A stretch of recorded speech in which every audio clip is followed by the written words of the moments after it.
to talk to you about this in particular is we find ourselves in a very unique historical moment. One that requires all of us to reflect deeply on our core American values and what it means to challenge the narrative and to challenge inequality. I say that to you not because I'm trying to be overtly political, but anybody who lived through last weekend understands that this is a moment where if you're not raising your voice in defense of those who are on the margins, then by definition what you're doing is helping perpetuate injustice. I say that to you for a couple of reasons, and today I don't have a lot of time. Those of a certain age will get this, but I don't have a lot of time to give you a formal lecture, so I'm only going to offer you some reflection. And I say anytime you can put the Supremes up on the big screen, go for it. But I will begin with James Baldwin, who said, "The world changes according to the way people see it. And if you can alter, even by a millimeter, the way that people look at reality, then you can change it." I'm not trying to change your mind today, but I hope that I'll alter the way that you look at reality just a bit in terms of thinking about your own place in contesting for social justice in the United States. Not just in the United States, but at AIC, in your community, wherever you have influence. And trust me, believe me, if you take nothing away from this talk, you have influence. Sometimes it's just not presented to you in that way to understand just how much power you actually have. I love Flannery O'Connor. I love something that she wrote, and I would suggest to all of you that you do this. At the end of this presentation, take the time to write something down about this experience. Flannery O'Connor said, "I write because I don't know what I think until I read what I say." So it's important as you process this to just kind of jot down what your impressions were, because literally that will help you come to some greater understanding of what we talk about.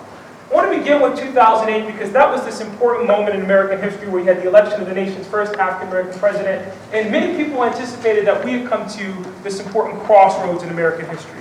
This was this moment when we said, hey, congratulations, we finally have overcome racism and inequality, and you even had people in the aftermath of Obama's election talking about a post-racial America.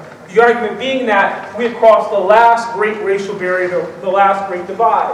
And yet what we witnessed is 8 years where we literally now find ourselves in the middle of a national Black Lives Matter movement and in the election of an individual who's talked about rolling back significant civil rights, not just for African Americans, but for other groups. So how did this happen? It's important for us to understand that this cartoon, which is by a gentleman named Adam Zeidlis, is significant not just because it puts Obama at the front of the bus, but because it conflates two very important watershed moments in the history of civil rights in this country. Who sat at the front of the bus? Rosa Parks. But I want to ask you a more important question based on where we are right now. What kind of a bus is it? So this is meant to evoke for us both Brown versus Board of Education and Rosa Parks, these two seminal moments. I want to point out to you that one of the things that civil rights advocates said across the board, I don't care what organization you're talking about, they all emphasize the importance of having access to education. I want to point out to you, because I studied the Black Panther Party, in fact, I just had a book come out called The Black Panthers, Portraits of an Unfinished Revolution, but I'm taking this from Donna Murch's book on the Panthers. The Black Panther Party started in a college study group, Merritt Community College. It was a group like Pride. It was a group like Power, right? The Student Nonviolent Coordinating Committee started in a study group. The Congress of Racial Equality didn't quite start in a study group, but it certainly got its legs in a study group among students on college campuses. So education is very important. But it's not just what you study, it's what you do in those spaces that are dedicated to the expansion of your mind. Who you associate with, and what you train your mind to think about when you have those opportunities. I'll talk more about that in just a second. I mentioned President Trump, and I can't run from this, but I have to point out to you that in 2015, as Donald Trump first entered the election, very famous columnist Drew Shinneman wrote, "A year from now, we'll look back at the past week as the instant that the wheels started to come off the Trump Express." That's what he thought in 2015. Now Trump's president. And I say that to you because for a lot of people, this represents one of these "there goes my everything" moments. I want to be very clear to you what I mean by "there goes my everything." It's this fantastic book by this gentleman, Jason Sokol, and it's called "There Goes My Everything: White Southerners in the Age of Civil Rights, 1945 to 1975." And even a 700-page book is going to have a one-page thesis, so I want to just share with you what Sokol's thesis is. In 1945, Americans went to bed and the world looked one way, right? No black people playing baseball, no Jackie Robinson in the majors, no civil rights playing for the Democratic Party, no civil rights movement. And then literally they wake up the next day and damn it, there goes my everything. Everything that I thought I knew about my social, political, economic status, everything that I thought I knew about the world in which I live, everything that I thought I knew about my status on my place in society has been challenged by virtue of the fact that African Americans are saying we have a right to contest for full equality. And that changes the calculus, so to speak. Students sometimes have a struggle understanding this, so I think the image that Sokol chose for his book is very powerful. Because literally, this was America in the 1940s and 1950s. You knew what the order was. But if you're having trouble wrapping your head around this, let me give you another there goes my everything moment that may work for you a little bit better. Men went to bed in 1919 and the world looked one way. And then women got the right to vote, and damn it, there goes my everything. Everything that I thought I knew. You guys follow me here? Let me give you a better contemporary moment. We all went to bed in 2001, September 10th, and the world looked one way. And we got up on September 11th, and literally, there goes my everything. I don't know how many of you travel, but I'll tell you something. It was a different world taking an airplane in 2001 than it is today. I remember my ex-wife would drop me off at the Philadelphia airport, and I would run through the airport like OJ. Just kidding. But I would run through the airport, and they would hold the gate if you were a little late. And you can take liquids on. In fact, people have 4-course meals they were carrying. Try that now. Because we're in the midst of one of those there goes my everything moments. Everything changed by virtue of what happened. I say that to you because in some sense, and people have made this point, that people are concerned about this moment because it appears that we'll roll back more than a century of gains that we've made in terms of civil liberties and civil rights in this country.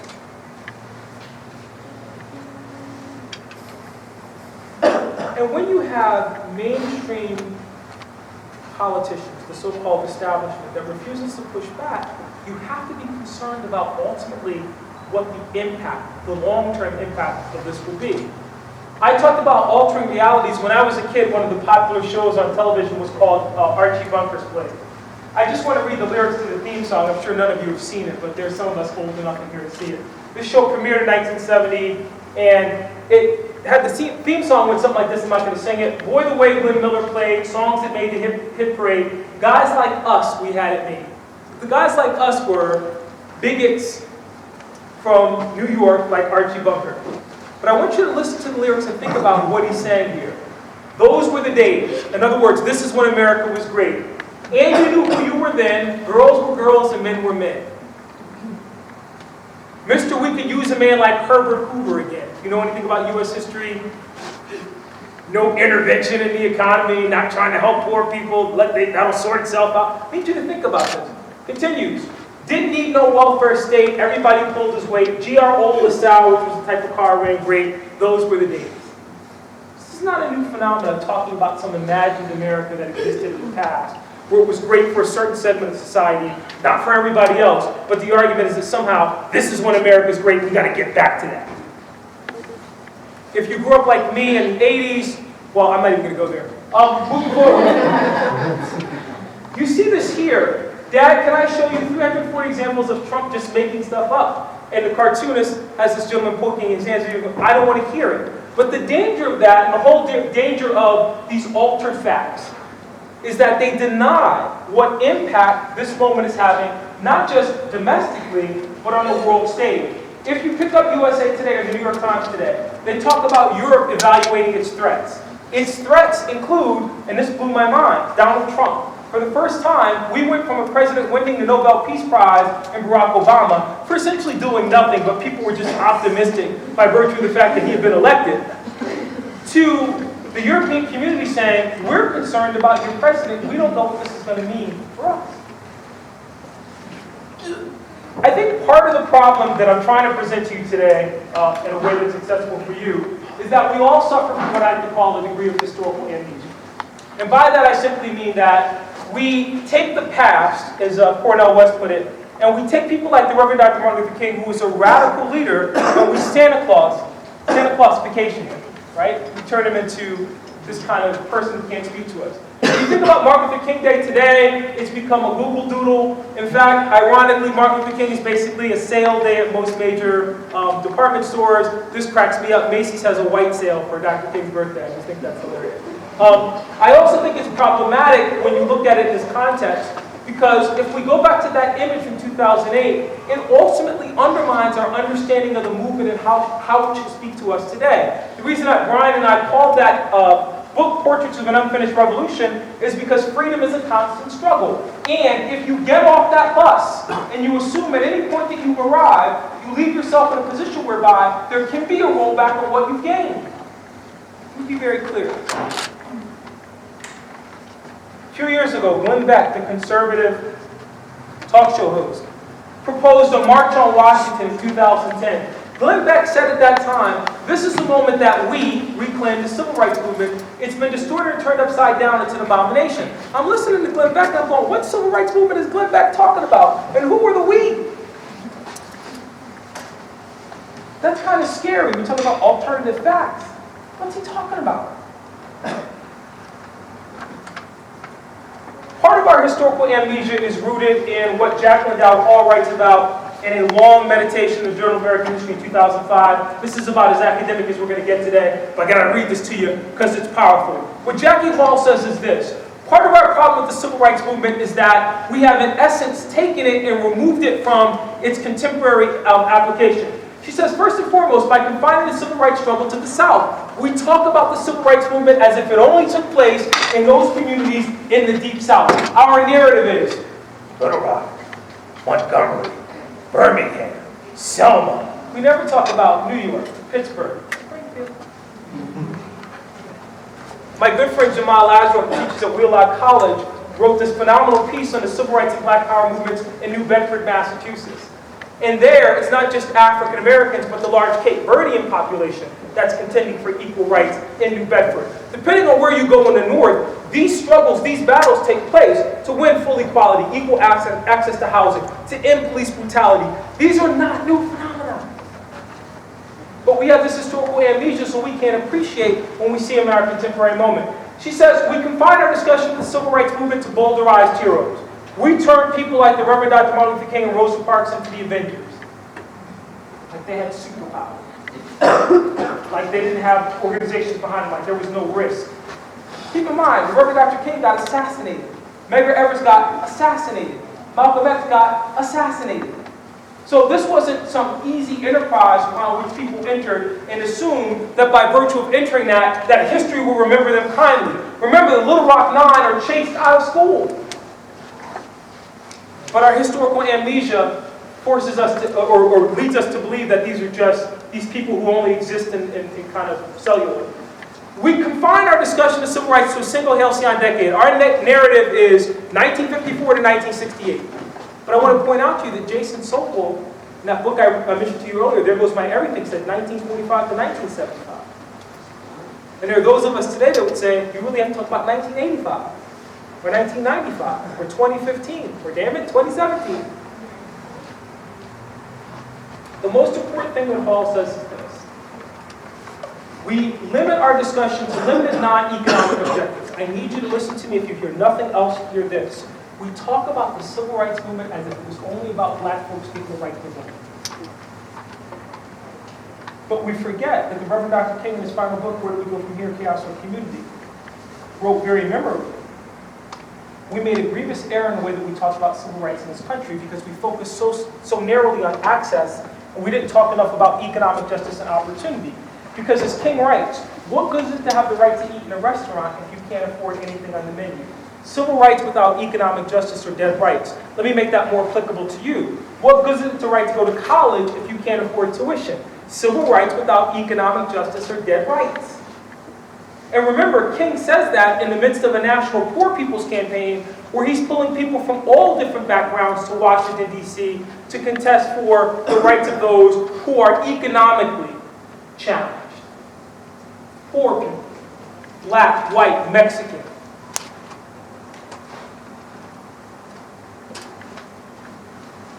Guys, I want to talk to you a little bit about American tragedies because American tragedies tend to always have in common a betrayal of our core democratic values. Our core democratic values are defined by the National Council of Social Studies as these. I got to read these to you, a few of them at least because they're cute. Number one, life. We say that we value life in this country, don't we? We make that argument consistently. We say we value the pursuit of happiness, liberty, justice, popular sovereignty. I love this. Truth. The government and citizens should not lie. How's that working out for us? If I go back one though, when you have these American tragedies, I'll give you a couple of quick ones. Why does it take 127 dead girls in 1911 for you to get fire safety and other safety precautions introduced into American industry? When you talk about American tragedies, why is it that Christina Green and Trayvon Martin, both of whom are, for lack of a better term, martyrs to our inability to deal with the accessibility of guns in this country? It's a betrayal of core democratic values. Everybody's talking about the water in Flint, but I'll point out to you that that's not the first time. We shouldn't have to talk about Flint, Michigan, because we have Love Canal. As I was pulling into Springfield today, I passed a big water commission and sewage plant, and I thought to myself, you guys follow where I'm going here? I need you to be clear with me. If these are our core democratic values and we betray them, then we put ourselves in a position where people are right to call out our hypocrisy. MIA, the hip-hop artist, wrote this. I thought this was powerful. She was talking about the betrayal of core American values in terms of how we deal with the Middle East. And she said, it's interesting that in America, the problem you're allowed to talk about is Black Lives Matter. It's not a new thing to me. It's what Lauryn Hill was saying in the 1990s, Republican Enemy in the 1980s. And Beyonce or Kendrick Lamar, but she said, is Beyonce or Kendrick Lamar going to say Muslim lives matter? Now that's powerful and challenging, but I would submit to you more consistent with the legacy of the Civil Rights Movement. Because what Dr. King and Stokely Carmichael and Rosa Parks and Ella Baker and Daisy Bates, I'm making sure I'm mentioning plenty of women here, because if you think men led that movement, let me be very clear with you. As my good friend Charles Payne has written, men may have led, but women organized. And if you won't have any organization, you ain't got nobody to lead.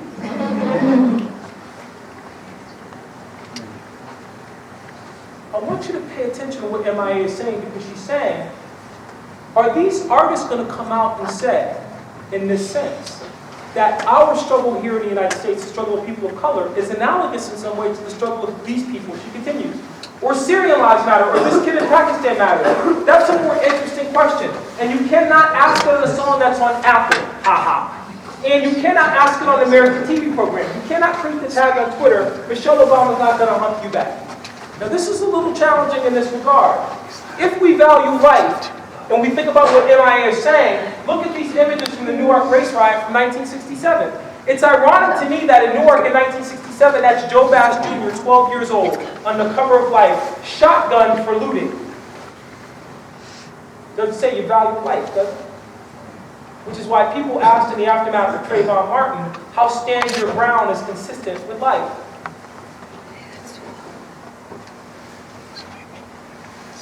Another image from Newark, New Jersey from 1967. I think this is kind of interesting because if you look at that image, you have to consider that at least in 1967, those were the National Guard. Today, our police look more like an occupying army than they do like police officers. At least they called it the National Guard. Today, our police forces look a lot like the people or with the equipment that was used to patrol Middle Eastern countries where we are pursuing our foreign policy interests. Think about that.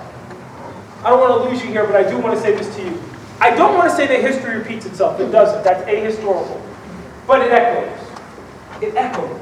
And I'm taking that concept from Yohuru Williams, who also emphasizes this notion that wounds produce narratives. I need you to understand what I mean by this. People don't say that there's injustice just to say there's injustice. Wounds. The pain that comes from being denied the right to enjoy the full fruits of citizenship. The pain that comes from being denied the fact that there are people suffering and dying all over the planet, right? And we pass up on our responsibility to address that. That's what produces the narrative that says, America's not a good place. Americans don't care. Americans aren't invested. You have a social justice club, you have a group called Pride. What you're saying is you're invested in talking about issues and bringing issues to the public that let us deal with the fact that Poor little 3-year-old Alan Kurdi who washed up on the beach is a life. And if we value life, we should be concerned about Alan Kurdi. And the irony is that after Alan Kurdi died, there was this big blow up. This will never happen again. Never again. We'll never see this again. And by August, we were talking about Aleppo and the image of a 5-year-old boy who had been shelled.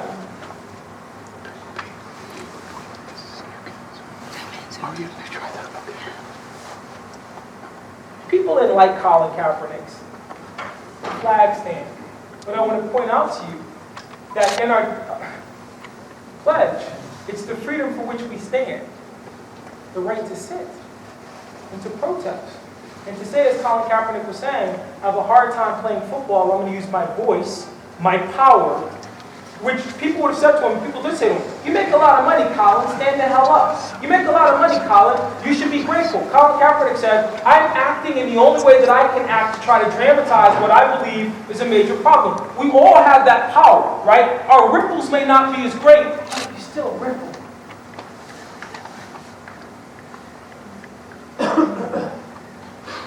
Everybody's talking about Ta-Nehisi Coates' book, Between the World and Me. I love Ta-Nehisi Coates. He went to Howard. I'm a big fan of his.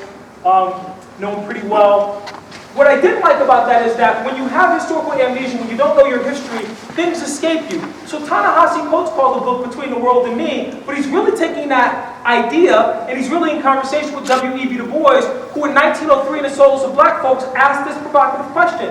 Between me and the other world, there is an ever unasked question. Unasked by some through feelings of delicacy, by others through the difficulty of rightly framing. All nevertheless flutter around it. They approach me in a half-hesitant sort of way. I mean curiously or compassionately, and then instead of saying directly, how does it feel to be a problem? And I need you to understand this because part of the problem that we're having here is that all of these people, Black Lives Matter, problem. Syria, problem.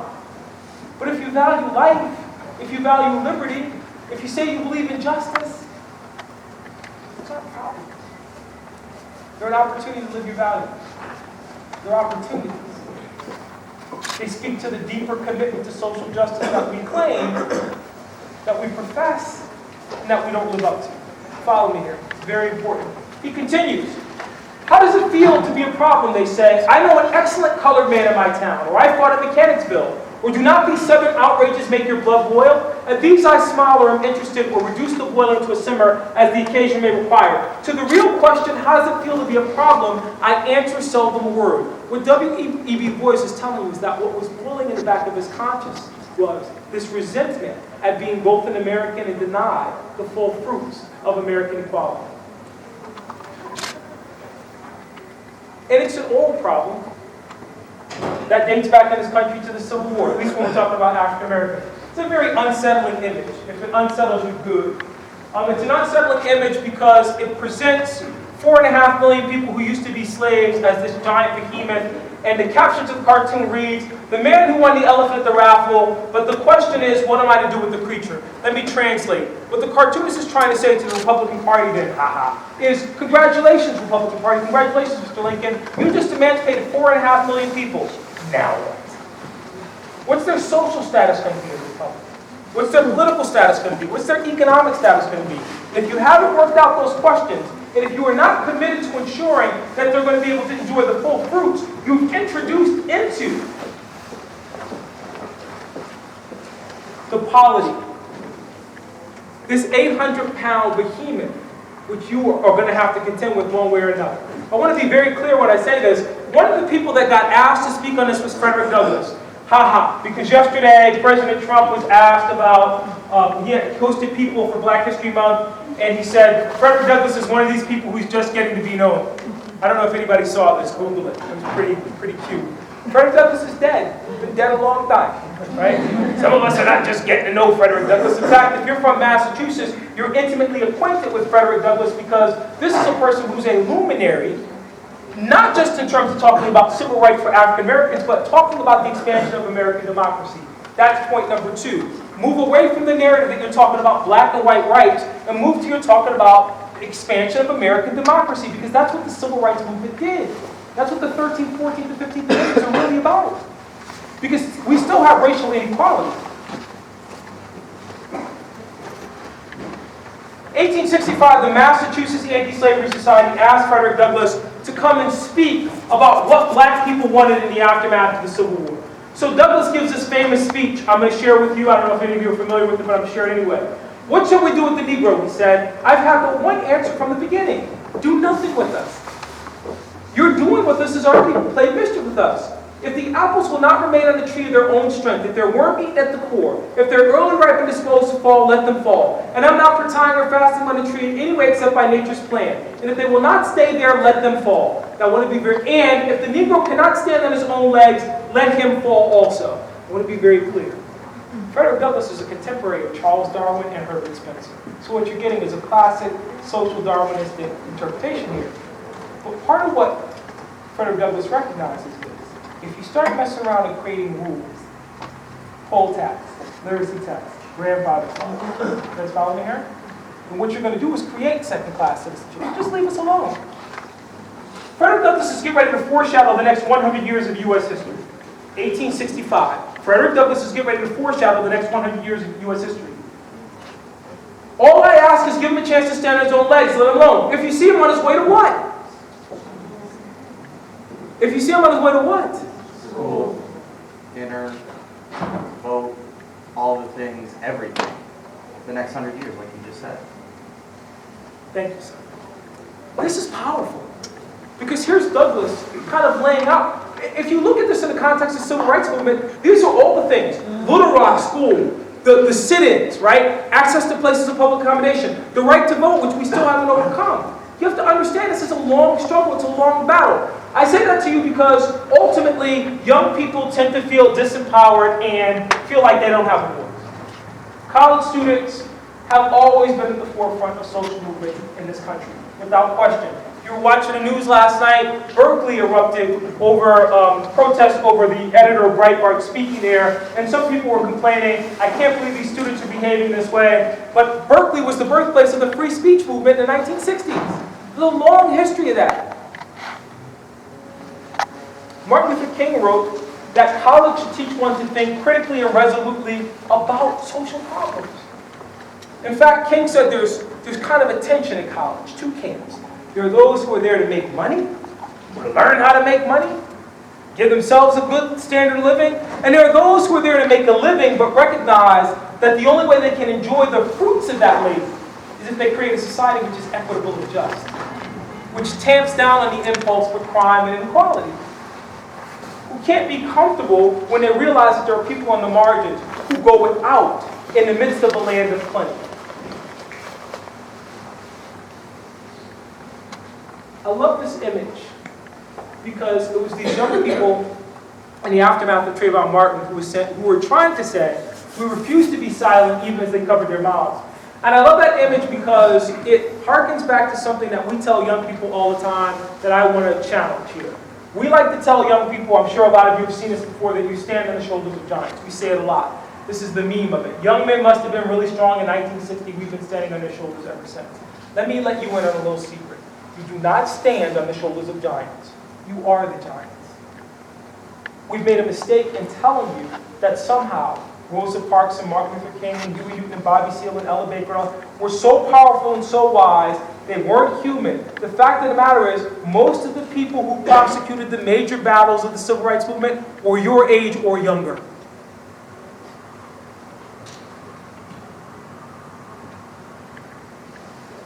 Now you have a tremendous power in being a giant, but you've got to learn how to use that power. I want to be very clear with you here.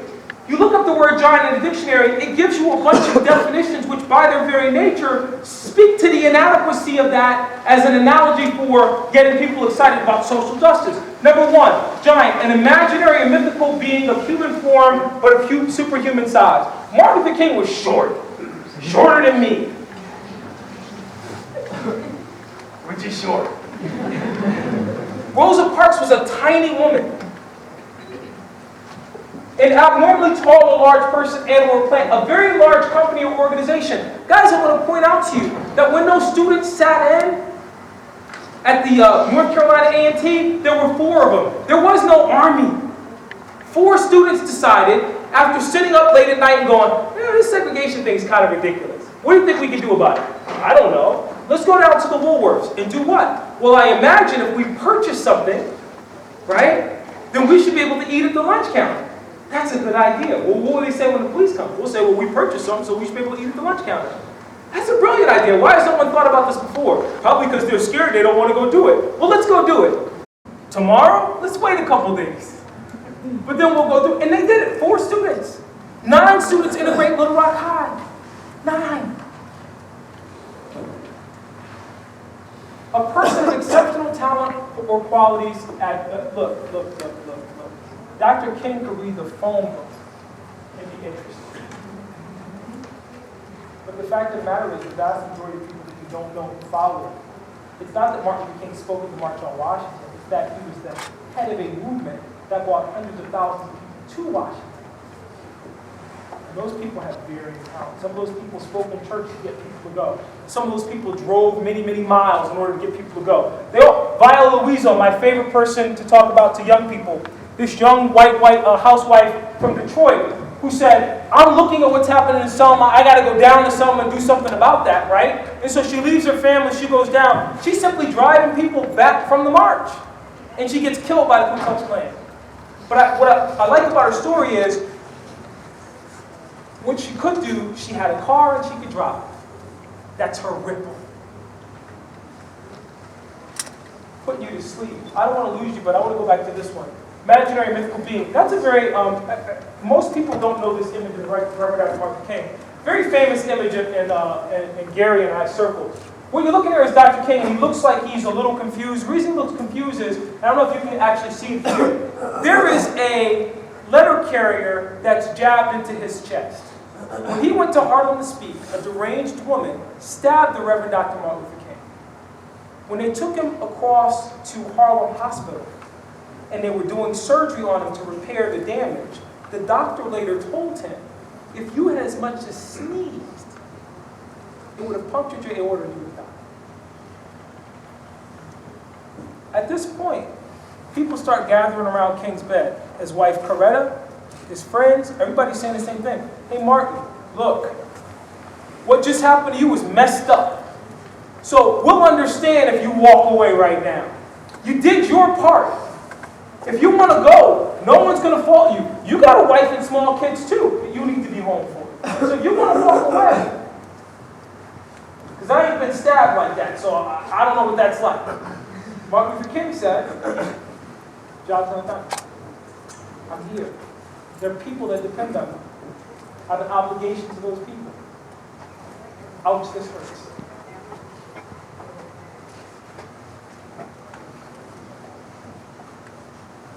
I love that story, but I think it's even more compelling to put the focal point on the young people. This is Edith Lee Payne. She's a friend of mine. I was in Little Rock, listen to me. I was in Ferguson, Missouri with her, with the National Alliance for Faith and Justice, in the aftermath of the killing of Michael Brown.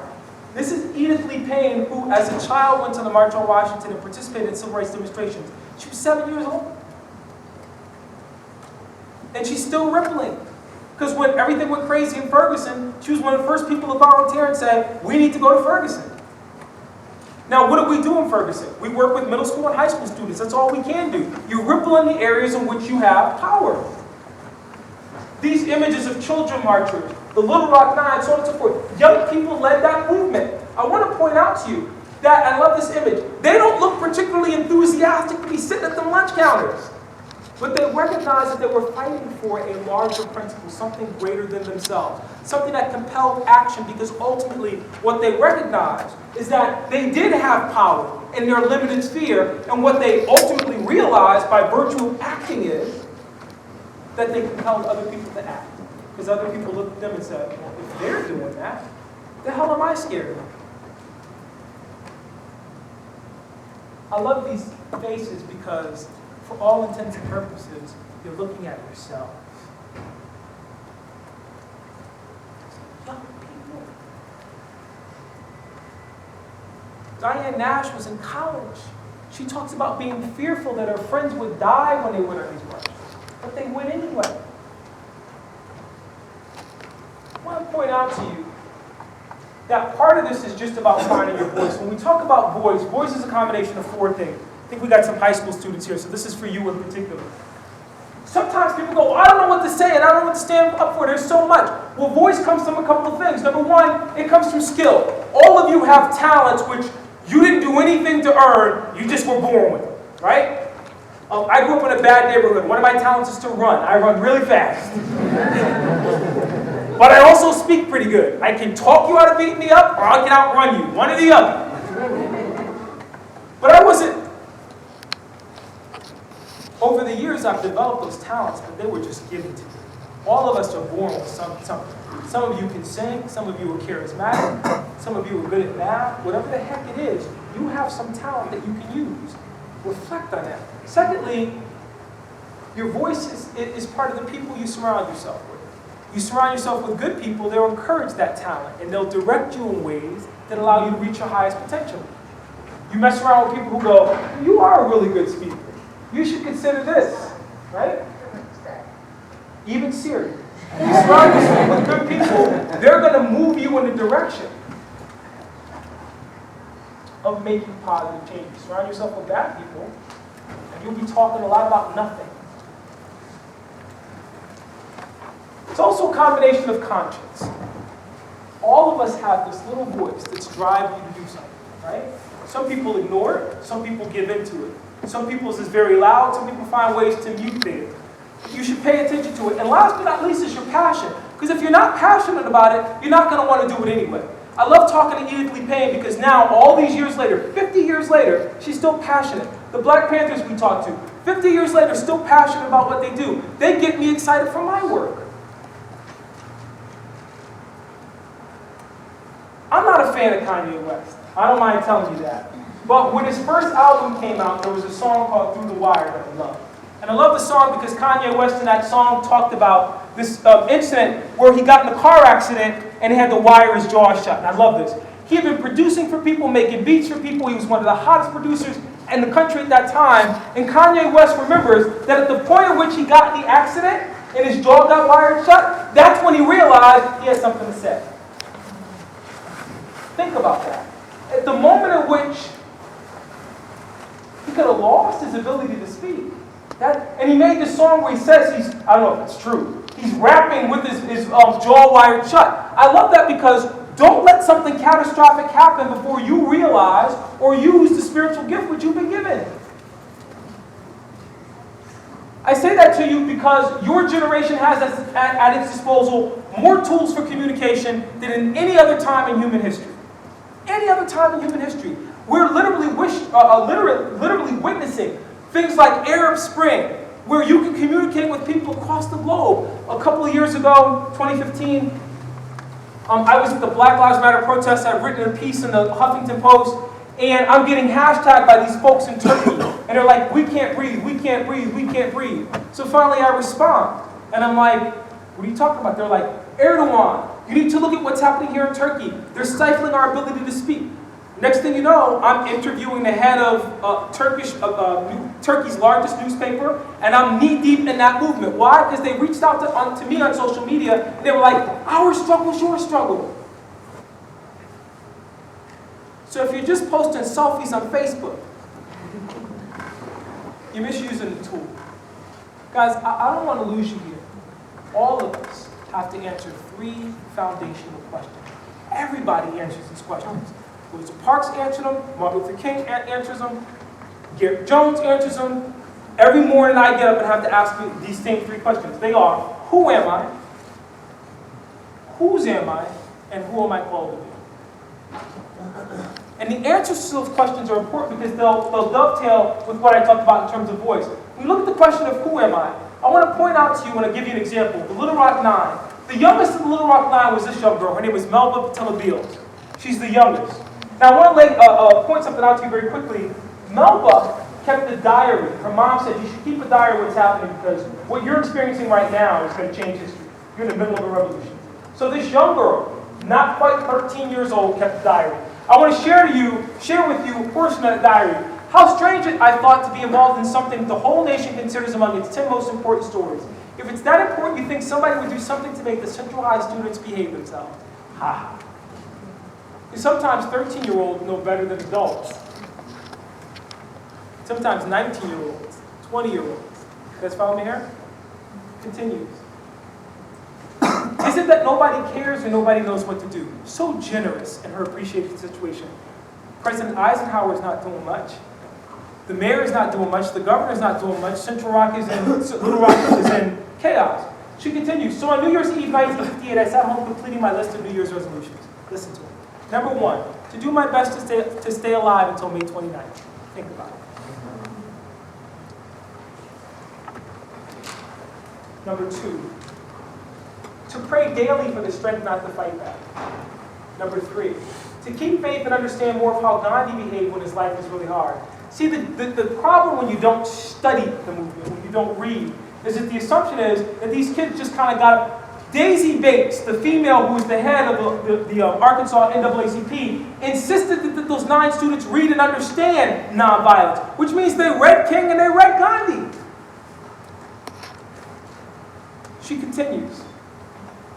To behave in a way that pleases mother and grandma. Number 5, I love this, to maintain the best attitude I can at school. Number 6, to help Grandma India with her work. And last, number 7, to help Minnie Jean remain in school and to be a better friend to her. Out of the mouth of a 13-year-old girl, she's answering those questions for you in the pages of her diary.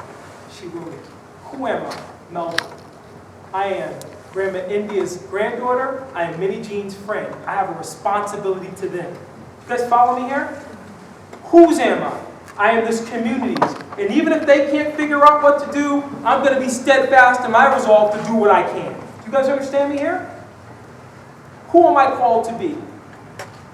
Someone who stands for justice, even if it may cost me my life. Somebody who understands that the ability to act comes from reflection, so she's deeply reflective about what's happening. But she's only 13. Do you guys follow me here? Look, I don't want to lose you. We're running out of time. I want to say one last thing to you about this whole thing about who am I, who am I called to be. Sometimes when we talk about movements, we conflate movements with moments. Now, moments can contribute to movements, but moments aren't movements.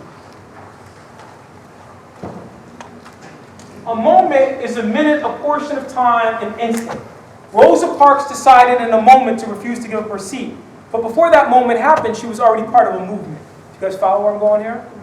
If you're a member of Pride or Power, then you're just primed for your moment.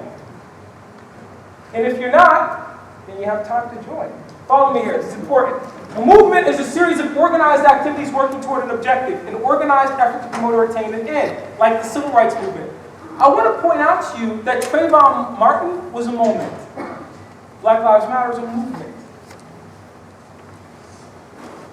The Reverend Dr. King recognized this when he spoke in Montgomery on the eve of the Civil Rights Movement, when he's trying to galvanize people to remain off the buses in Montgomery.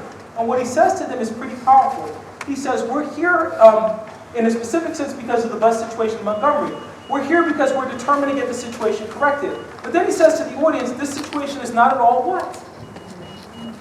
So here's Martin Luther King recognizing that these aren't going to be the first, this isn't the first time that black people have been insulted and humiliated on buses, right? In fact, Jack Robinson, don't call him Jack Robinson, in 1944, refused to give up his seat on a segregated bus in Texas. He was in the military, second lieutenant. Now, he's nearly court-martialed for refusing to give up his seat, but Jack is able to point to a regulation that came down from the U.S. Army Department which said there was to be no segregation on buses that serve military installations. If Jack makes the wrong call, he ain't integrating the Brooklyn Dodgers. You guys follow me here?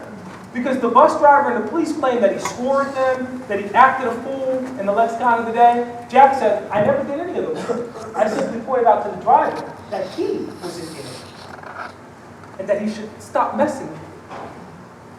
And he won.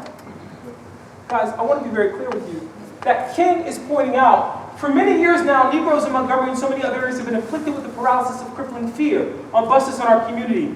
On so many occasions, Negroes have been intimidated and humiliated and oppressed because of the sheer fact they were Negroes. He says to them, I don't have time this evening to go into the history, but I want to point out to you that King could have if he had the time. Because he knew the history, because he read. Because when he was at Morehouse College, in those study groups, connecting the dots for you?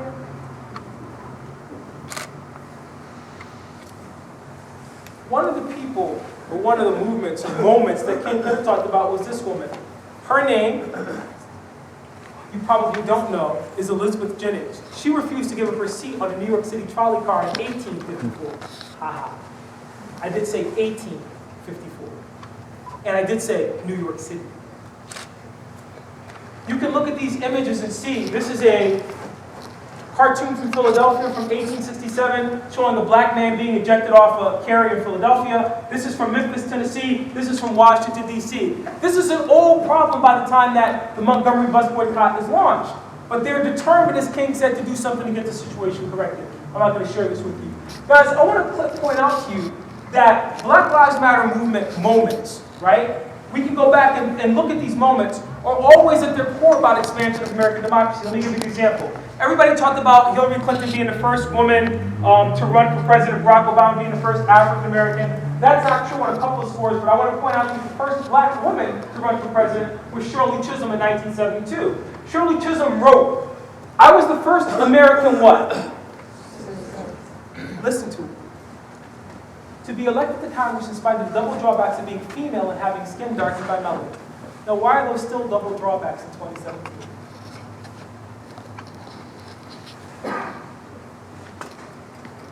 When you put it that way, it sounds like a foolish reason for fame. In a just and free society, it would be foolish. In a just and free society, it would be foolish. In a just and free society, unfettered access to firearms would be foolish. In a just and free society, a Muslim ban would be ridiculous. In a just and free society, denying women the opportunity to hold the highest elective office would be ridiculous. She said that I am a national figure because I was the first what? Not a woman, not African American, the first person in 192 years to be at once a congressman, black, and a woman proves that I think our society is not either just or free. If our society is not either just or free, who's going to commit to being determined to make it so? In 1972, in 1982, in 2017. It starts with you. I don't want to lose you here. I'm going to skip him, skip her too. Told you about Jack, so I'm going to go to... Maybe I'm not. I'm going to go to Colin Kaepernick again. People got very upset with Colin Kaepernick, but I want to point out to you that it's the shadows and echoes of the past that sometimes illuminate our footprints and our fingerprints in the future. I want to say that to you because we talk about police brutality as being a new issue, but this is James Baldwin talking about policing communities of color in the 1960s. He's talking about New York. Similarly, the only way to police a ghetto is to be what? None of the Commissioners Kennedy's policemen, even with the best will in the world, have any way to understand the lives led by the people they swear about in twos and threes controls. I point that out to you because when we look at those core democratic values, when we talk about those American tragedies, and I pointed this out to you before, these are the National Guard in 1967. That's the police force in 2014. Somebody had a sense of humor by what they wrote in that mailbox. Maybe it was inspired by the NWA movie. I don't know. But I also will point out to you that that's Tiananmen Square in 1989, and that's Ferguson in 2014. And that's not a good look for the United States when we talk about the failure of American democracy. Guys, when we talk about American tragedies, and I told you truth, the government and citizens should not lie, and what the hell happened with the water in the Flint? And if you don't think that's a big deal, I want to point something out to you. Michael Moore, the filmmaker, said that they should put the governor in jail, and the mayor. But I want to point out to you that in Flint, they can't deal with the water, which is poisoning the homes of all the people in that community. And yet in Flint, they have a crackdown on indecency. In Flint, it's a crime to wear saggy pants. Here's the punishment. You get 93 days to a year in jail and a $500 fine. So where are your priorities? Now I want to be very clear because we talked about this in Ferguson. This is revenue generation. But let me propose something that's simple.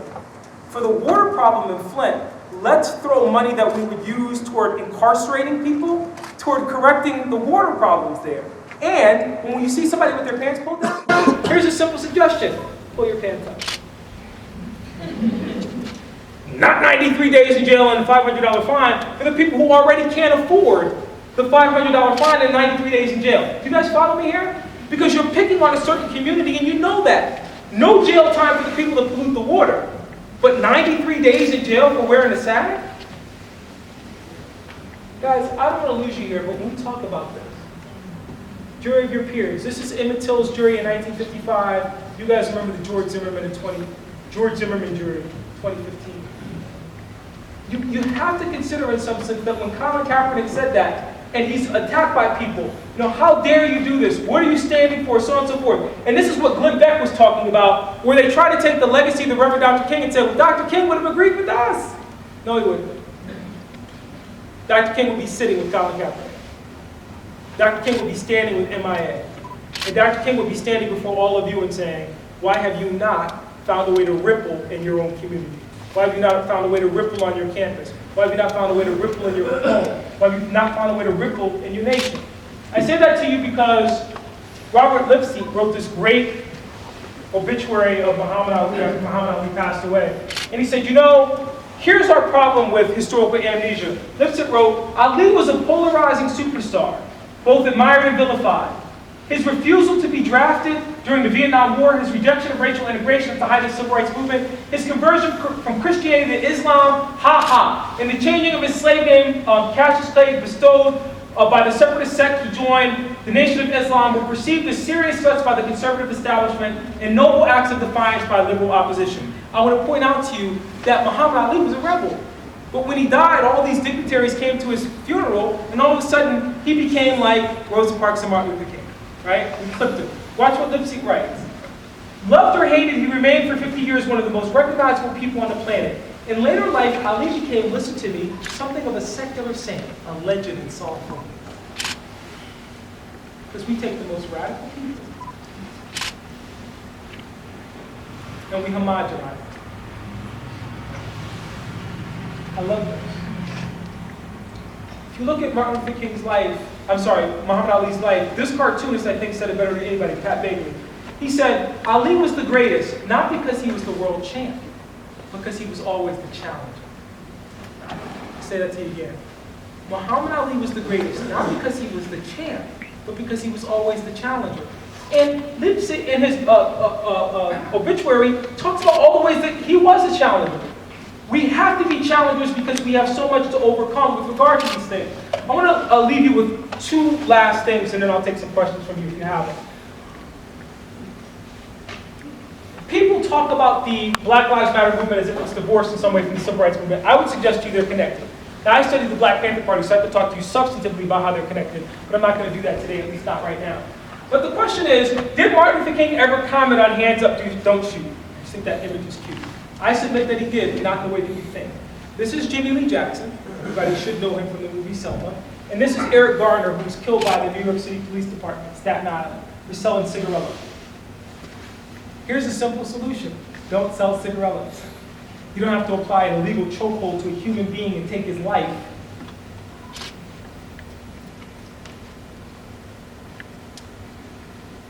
If the Black Lives Matter movement had begun during the Civil Rights Movement, it probably would have begun with Jimmy Lee Jackson. This is the man who killed Jimmy Lee Jackson. He was a state trooper. He was only indicted for his crime in 2005. I don't want to talk about that with you either. I want to talk to you about Martin Luther King's eulogy for Jimmy Lee Jackson. I want to share with you what Martin Luther King said. In eulogizing Jimmy Lee Jackson, Martin Luther King said, "A state trooper pointed the gun, but he did not act alone. Listen to him, I promise we're almost done. Listen to him. A state trooper may have pulled the trigger, but he didn't act alone. Jimmy Lee Jackson was murdered by the brutality of every sheriff who practices lawlessness in the name of the law. He was murdered by the irresponsibility of every politician from governors on down, who's fed his constituents a stale bread of hatred and a spoiled meat of racism." That really got me this weekend as I was preparing for you. He was murdered by the timidity of a federal government that can spend millions of dollars a day in Iraq and cannot keep the rights of its own citizens seeking the right. I'm sorry, misread that. He was murdered by the timidity of a federal government that can spend millions of dollars a day to keep troops in South Vietnam and cannot protect the rights of its own citizens seeking the right to vote or seeking potable water in Flint, Michigan. Do you follow me here? Because he's talking to us. He was murdered by the indifference of every white minister of the gospel who's remained silent behind the safe security of the stained glass windows. He was murdered by the cowardice of every Negro who passively accepts the evils of segregation and stands on the sidelines in the struggle for justice. King just called you out. You got called out by Martin Luther King in February 2017.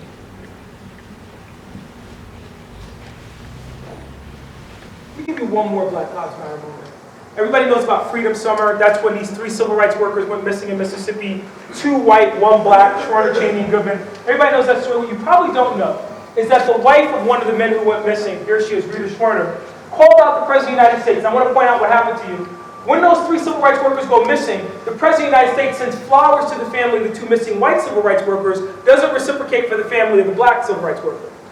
Rita Schwerner was like, Mr. President, time out. Black Lives Matter, Mr. President. My husband and Michael Schwerner did not die in vain. If he and Andrew Goodman had been Negroes, the world would have taken little notice of their deaths. Think about what she's saying. Don't send me flowers unless you're going to recognize the lives of the people who've been down here in Mississippi catching hell for 400 years. Don't send flowers to me and pretend in some way that that's going to put salve on my wound, because my wound comes not just from the loss of my husband, but from the loss, lamenting the loss of liberty, democracy, and equality in Mississippi. Is this America?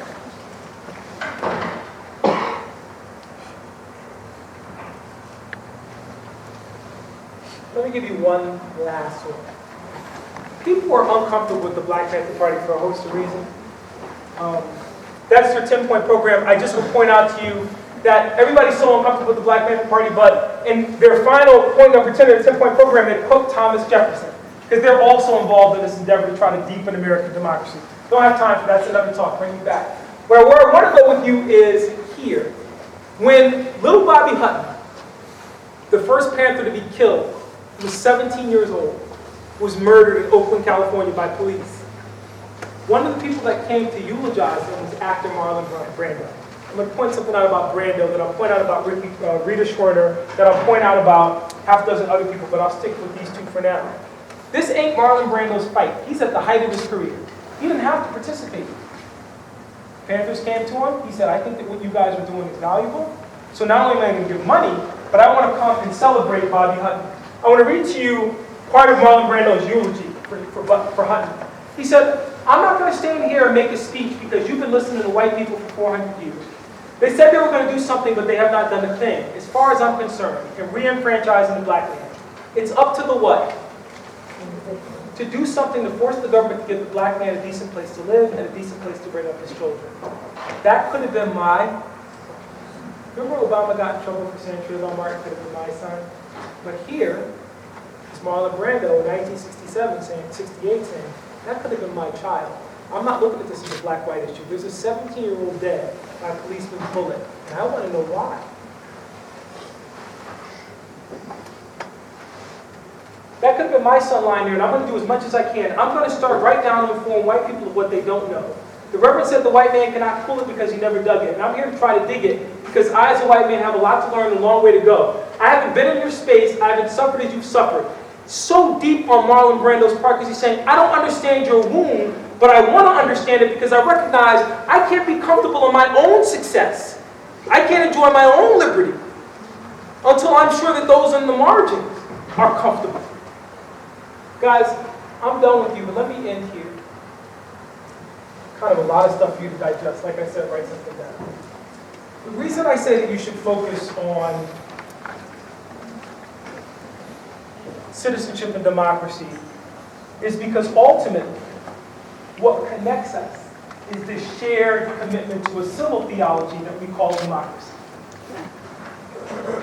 I could be erudite talking about that, but I'm not going to. I'm going to allow Lorraine Hansberry to do that for me. Lorraine Hansberry wrote the play Raised in the Sun in 1959. Most of you know what it's about a black family that's trying to move out of where they live to a nicer home. I'm not going to give you the background, I'm just going to read this. Lorraine Hansberry, this is the famous monologue by Walter Lee Younger. You wouldn't understand it yet, son, but your daddy's going to make a transaction, a business transaction. It's going to change all our lives. That's how come one day when you're about 17 years old, I'll come home and I'll pull the car up on the driveway, just a plain black Chrysler right there with white walls. No, a black top. And the gardener will be clipping away the hedges and he'll say, good evening, Mr. Younger. And I'll say, hello, Jefferson. How are you this evening? And I'll go inside, and Ruth will come downstairs and meet me at the door, and we'll kiss each other, and she'll take me by the arm, and we'll go up to your room to see you sitting on the floor with catalogs of all the great schools in America around you, all the great schools in the world.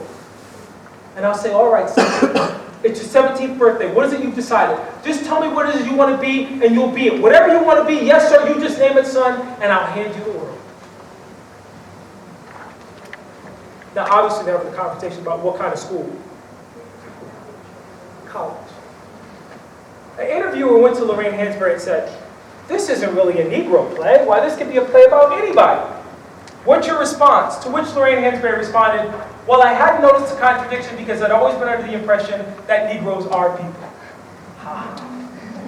What Lorraine Hansberry was saying, in essence, is we all, at the core, have the same desires, right? And however they're expressed, we have a duty and an obligation, not just as American citizens, but as human beings, to contest for those on the margins, to do our best in whatever limited sphere, whatever limited power, whatever talent that you have, to be a part of the solution. When you abdicate that responsibility, by definition, you become an agent of injustice. That's what King was trying to tell you. That's what King tells me every day, as I wake up and read that little quote. Just to remind me that it's in my power to do what's in my limited sphere. It's a lot of responsibility for you, but I would say to you, as DeRay McKesson wears on his shirt, stay woke. Don't sleep on injustice. Don't sleep on inequality. Don't sleep on your opportunity to impact your world. Thank you.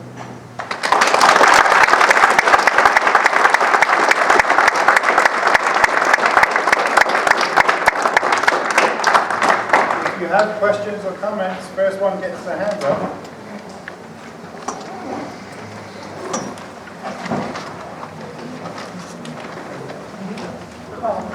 Hi, my name is Nova. I'm a freshman at AIC, and I definitely do appreciate all that you presented here today. It was very impactful, very informative. But I guess at the same time, kind of like, I feel like I've heard this so many times before, and that people are always like, the youth are the hope for the future, like they're the next, big thing that we're supposed to be like stepping up and making an impact in our communities and stuff like that. But sometimes with like the things that are taking place on a daily basis, I kind of feel like it's hard to make that ripple that you spoke so much about. And it's like, if I even attempt to make it where people even notice, and I guess it's kind of like people wanting people to know what they're doing as opposed to just doing it for the sake of doing it and knowing that it's the right thing to do. What's your name again? My name is Nova. No, it's a great question. And I would have said that to you too, being you, man, a long time ago. Anyway, I would have had the same reaction because we hear that a lot. Two things. Number one, you don't want to get distracted. I feel bad for your generation. It was bad for my generation, but it's worse for you because you have so many distractions. So many things that can take your focus off of those things that ultimately should be core to you and core to your desire to try to make a difference. Because we're so distracted, right? And I'm going to say this, and I'm not picking on your generation, but I just want to be clear, because it applies to my generation in a slightly different way, because we have our own distractions. Facebook, Twitter, right? Classes, relationships, work. No one is saying that you've got to move the needle all by yourself. You guys follow me here? But collectively, it's the little steps that you take. Because a lot of times, people are so overwhelmed, they can't take a step at all. Just recognize that whatever little thing you do ripples. That's it. No one's asking you guys, because I think sometimes young people interpret this as this way. Well, who's paying attention?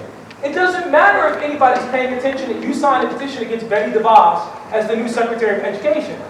She don't know what she's doing. So if you sign a petition and she doesn't get it, congratulations. Your little signature made a difference. If you called your senator, it made a difference. The world doesn't have to know in order for it to matter. You guys follow me here? And look, you don't have to get up and give a speech. I have this problem with people all the time. They go like, oh, well, you talk and you do this and you... Yeah, but I'm a professor. That's what we do for a living, right? But you know what? I sign every petition too. I'm on the board of the Network for Public Education. There are actions every week. There are things that I'd like to do, places I'd like to be. I make sacrifices based on that. And I'm not saying that to you in a vain way of saying, oh, I do so much. I'm saying that every morning I get up and I think about Raynette Turner, Sandra Bland, Freddie Gray, Oscar Grant. Man, so many names. Every morning I get up and think about them, it motivates me. Every morning I get up and think about the state of American education, how they're trying to undermine public schools. That motivates me. Every time I think about them cutting opportunities for young people to have Pell Grants, that motivates me. So those are actions that are easy for me to take. But remember what I said to you before. If your passion's not involved, you're not going to do it. Now, there are things that I'm not passionate about. There are petitions I don't sign. That's okay. I ripple in my area. That's what I'm trying to tell you. It's okay to feel overwhelmed. We all do. It's okay to be distracted. We all are. What you can't do is then say, well, because of all these things that I don't think it's going to make a difference and nobody's watching, I'm not going to do. Do anyway. And then you know, you're right with yourself, that you took action. All of this really is about taking action. And I'm going to tell you something that's a little secret that a young person told me that I think is very, very funny. Sometimes you got to get way out front to see who's got your back. Sometimes you act and you turn around and you're like, where'd y'all come from? But you didn't do it for that. You just did the right thing. And people showed up because that's what happened to those kids at North Carolina A&T. They sat in, and then they turned around, and all these other people from the college and university showed up. They're like, well, what are you guys doing here? They're like, we were thinking about doing this too. We were just waiting for somebody to step up and do it. Thank you. Move out of the way. So it's a great question, and I'm not trying to trivialize it, but I just want, remember, if nothing else, act. Just act, and you're doing something. Great question. Right there. I was kind of going to go along with your question. Like I said in the introduction, my name is Denise. I'm the president of PRIDE, which is First Ability Defense Bethany. And this year has been a little bit of a struggle for our organization because we no longer have a multicultural university department. We had that department left and they didn't bring anyone else in to fill that position this year. So we don't have kind of like maybe a stable advisor or a stable kind of guidance for our organization. And so we're kind of lacking on campus as to what our direction should be. And as a student organization, you know, we're juggling school and work and bringing events to campus kind of like this. And so I was kind of wondering what you think should be our focus as a student group, because trying to touch on all these types of subjects that you did in this presentation, we feel like we're being spread a little too thin, so we're not actually sending a message strong enough like we want to. So what do you think we should be focusing on as students? I'm going to say 3 things to you in rapid succession. 2 books for any activist to read. Cleveland Sellers' The River of No Return, John Lewis' Walking with the Wind. Those are the 2 that come to mind, because as a young activist, sometimes you can take inspiration from other people who've been there. They both talk about those challenges with the student nonviolent coordinating committee. That's standard. You know, Stokely Carmichael talked about it too. I'm leaving all the women out. Angela Davis. We have, you know, I could talk about a bunch of people, but those are the 2 books I would read. The reason why is this. At a certain point, you can be overwhelmed by everything that's happening across the globe, and that being overwhelmed can lead you not to act at all. It happens to all of us. You know, Aleppo kills me, right? I don't know what to do. But the education piece, I can wrap my head around that. I know what impact I can have in that arena. So there's a guy, Gus Morales from Holyoke, he said he was going to come down. That's my boy. We work together nationally, right? Gus takes care of Holyoke, I take care of Bridgeport. That's what we can do, right? Can't think beyond that to a certain level. That's what I can do, that's what I can handle. So it's about you as an organization sitting down and prioritizing what your greatest impact can be in the short term and in the long term. Just kind of making goals. And also recognizing that it's not your responsibility to speak to every injustice. It's only your responsibility to act against those that you think are critical. That means, you know, in some sense, always being involved in public education, which means going out and just letting people know what's going on. You can achieve that a bunch of ways. You guys can do a newsletter, you can do an email, you can post, have a Facebook post, something like that. But more tangibly to what you're asking, it means recognizing that you're human and you have a right to a life, and you're not a boulderized hero. And that's why I have a problem with the way that we depict Martin Luther King and other people. Martin Luther King had a wicked sense of humor. Some people call it a dirty sense of humor. If you study Martin Luther King, he's hilarious. Some of the stuff I could, jokes he tells, well, you don't know him that way, right? He exists as somebody who looks like he got tired, he was frustrated, he was angry. But he got up every day and he knew what job he would. And he didn't start talking about economic justice until a Civil Rights Act and a Voting Rights Act had been passed. Follow me here? So you just have to think in those terms. And for young people, particularly on campuses, don't worry about legacy, because this is what happens to young people all the time. They'll come to me and they'll say, well, if we do this, when we graduate, nothing's going to happen. Every generation writes its own history for the reason it tends to see the past in a foreshort perspective of its own experience. You can't worry about that. You just have to do what you do and hope that you're leaving a big enough footprint that people can follow along. Illuminate a path. Now, last point, you said the administration won't act. As an administrator, I hear that a lot, right? Here's my advice to you on two fronts. You never be ungracious to your host. AIC is a great institution, but all institutions are challenged. So what I would say, because we have the same problem at Fairfield, is twofold. Number one, you don't have an advisor, right? Yes, you do. You're running that. Put pressure on your institution to bring somebody in to do that job, but at the same time, don't assume that because there's no one sitting in that seat that you can't forward an agenda and move aggressively on that agenda. At Fairfield, last year we had a ghetto party. Hurt me tremendously. Students thought it would be a good idea to have a party and dress up like people from the ghetto. Hugely embarrassing. A group of students came together called Black Lives Matter, Racial Justice is Social Justice. They pushed for a Black Lives Matter course. They're asking for the hiring of more faculty. They're doing all the things that students at Mizzou did, students at Yale, so on and so forth, right? Now, there's some people who go, well, that's great, because at Fairfield, about 20 years ago, the same thing happened, and the students there pushed for a Black Studies program.